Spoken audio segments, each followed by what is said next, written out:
तो वेलकम है आप सभी का हमारे ज्ञान जंक्शन यूट्यूब चैनल पे। इस वीडियो के साथ हम लोग एक नई सीरीज स्टार्ट करने जा रहे हैं जो कि हमारी बीएससी 6 सेमेस्टर की सीरीज है और जिसमें हम लोग अपना एक बहुत ही इंपॉर्टेंट यूनिट स्टार्ट करेंगे जिसका नाम है हेट्रोसाइक्लिक कंपाउंड्स। तो आइए स्टार्ट करते हैं। हम लोग स्टार्ट करेंगे इस वीडियो में बीएससी 6 सेमेस्टर जिसमें सबसे इंपॉर्टेंट यूनिट हम लोग पढ़ने जा रहे हैं जिसका नाम है हेट्रोसाइक्लिक कंपाउंड्स।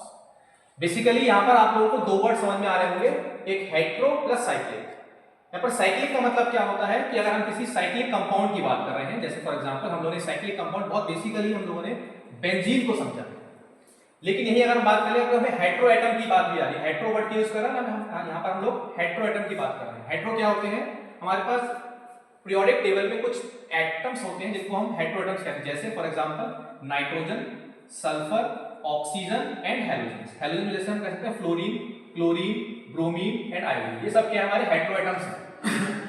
तो जनरली हम लोग इन हेट्रोसाइक्लिक कंपाउंड्स में हम लोग कुछ अपने हेट्रो एटम्स को यूज करते हैं, जैसे for example nitrogen, sulphur and oxygen.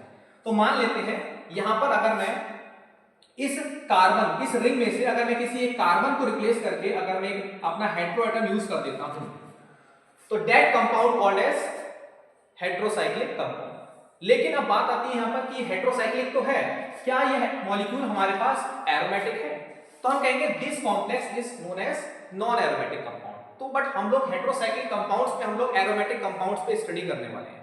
तो आइए हम लोग देखते हैं कि हेट्रोसाइक्लिक में हम किन किन कंपाउंड्स की स्टडी करते हैं। तो आइए स्टार्ट करते हैं जरा।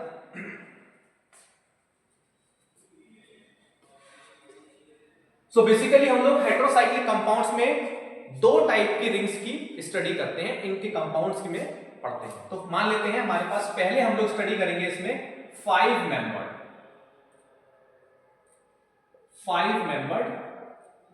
हेट्रोसाइक्लिक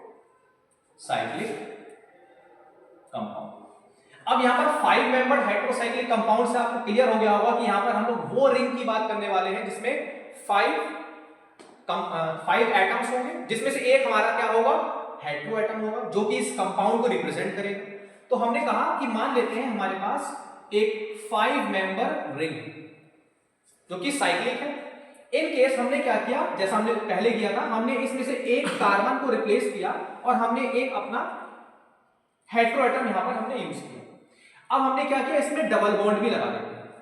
अब इस नाइट्रोजन की अगर वैलेंसी को हम पूरा करेंगे तो यहां पर नाइट्रोजन अनस्टेबल है क्योंकि नाइट्रोजन ने यहां पर 2 बॉन्ड बना रखे हैं। तो यहां पर हम इसकी वैलेंसी को पूरा करने के लिए यहां पर हम H लगा देते हैं और ये हमारा एक कंपाउंड बनके तैयार है जिसका नाम है पायरोल। तो इस 5 मेंबर्ड हाइड्रोसाइक्लिक कंपाउंड में हम लोग एक स्पाइरल कंपाउंड की स्टडी करेंगे जिसमें हम लोग ये समझेंगे कि इसकी प्रिपरेशन कैसी होती है और इसकी क्या-क्या केमिकल प्रॉपर्टीज है, इनके बारे में हम लोग जानेंगे। इसी के साथ एक दूसरा कंपाउंड भी होता है यहां पर इसी 5 मेंबर रिंग में। अब मैं नाइट्रोजन को रिप्लेस करके यहां पर मैं ऑक्सीजन को प्लेस कर देता हूं, तो ये मेरा एक और हेट्रोसाइक्लिक कंपाउंड बन गया जिसमें मेरा ऑक्सीजन हेट्रो एटम यूज हुआ है। इस कंपाउंड का नाम होता है फ्यूरान। तो इस यूनिट में हम हमारा सेकंड हेट्रोसाइक्लिक कंपाउंड है जिसका फ्यूरान है, इसके बारे में भी हम फिजिकल प्रॉपर्टीज, प्रिपरेशन, ये सब चीजें पढ़ने वाले हैं। तीसरी रिंग हमारे पास जिसमें हम सल्फर का यूज कर लेते हैं, ये भी हमारा हेट्रो एटम है और इस रिंग में जब सल्फर आ जाता है तो सल्फर की जगह हम लोग यूज करते हैं तो इसको हम थायो वर्ड यूज करते हैं। इसका मतलब इस कंपाउंड का नाम हो गया हमारा थायोफिन। तो इस हेट्रोसाइक्लिक यूनिट में हम लोग जो 5 मेंबर्ड कंपाउंड पढ़ने हैं वो हमें इन तीनों के बारे में स्टडी करनी है। जिसमें नाइट्रोजन प्रेजेंट होता है उसको हम पायरोल बोलते हैं, जिसमें ऑक्सीजन प्रेजेंट होता है उसको हम फ्यूरान बोलते हैं, जिसमें सल्फर प्रेजेंट होता है उसको हम थायोफिन बोलते हैं। तो ये थे हमारे पास 5 मेंबर्ड हेट्रोसाइक्लिक कंपाउंड। इसी के अलावा हमें कुछ 6 मेंबर वाले भी पढ़ने हैं, तो आइए इसको देखते हैं। तो मैं यहीं पर रिप्लेस कर देता हूं और थोड़ा सा चेंज करने की कोशिश करता हूं। तो सबसे पहले हम लोगों ने देखा जिसमें हम लोगों ने 5 मेंबर की बात करी थी। अब हम सेकंड टाइप के कंपाउंड्स पढ़ते हैं जिसमें हम 6 मेंबर की बात करते हैं। तो 6 मेंबर हेट्रोसाइक्लिक कंपाउंड्स में हमारे पास एक मॉलिक्यूल आता है जिसका नाम है प्रिडीन। तो प्रिडीन का स्ट्रक्चर कैसा होता है तो मैं आप लोगों के सामने डिस्कस कर देता हूं। कुछ इस तरीके का मॉलिक्यूल हमारा प्रिडीन मॉलिक्यूल होता है। तो यहां पर देखिए 6 एटम्स का यूज किया गया है। अगर मैं कहूं मैं यहां से बेंजीन में से अगर मैं कार्बन को रिप्लेस करके जब मैं नाइट्रोजन लगा देता हूं तो मेरा यहाँ पर प्रिडीन मॉलिक्यूल बन जाता है। इस मॉलिक्यूल का नाम है प्रिडीन मॉलिक्यूल। तो ये भी हमें अपनी इस यूनिट में पढ़ना है। इसकी भी हम फिजिकल प्रॉपर्टीज, केमिकल प्रॉपर्टीज और प्रिपरेशन वगैरह हम इसमें पढ़ने वाले हैं। बहुत इंपॉर्टेंट टॉपिक है ये। इसी 6 मेंबर में हम लोग कुछ और इसके डेरिवेटिव्स होते हैं। जैसे हम इसमें एक और कंपाउंड पढ़ेंगे जिसका नाम है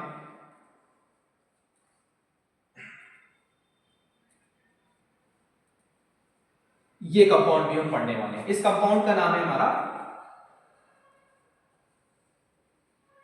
क्विनोलिन। इस कंपाउंड को हम क्विनोलिन बोलते हैं। इसी के अलावा एक और कंपाउंड हम पढ़ेंगे जिसकी हम preparation, chemical properties, physical properties पढ़ने वाले हैं। हमने क्या किया, हमने इस नाइट्रोजन की पोजीशन को बदल दिया।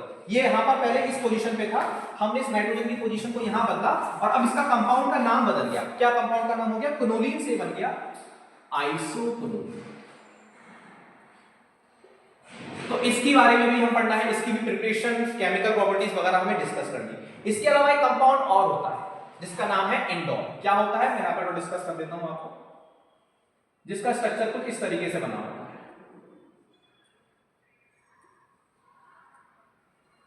इस कंपाउंड का नाम है इंडोल।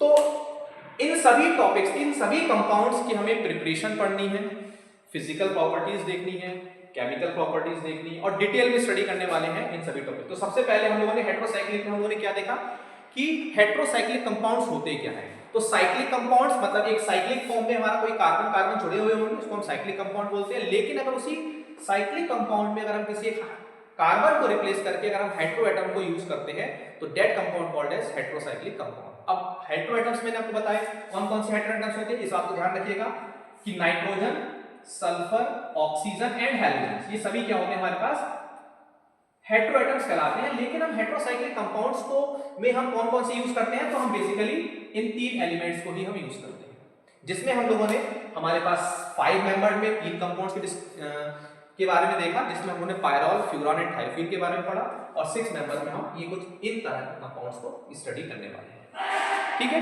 तो नोट कर लीजिएगा। इसके बाद हम लोग अपनी पहला जो है 5 मेंबर हेटेरोसाइक्लिक कंपाउंड स्टार्ट करेंगे। आइए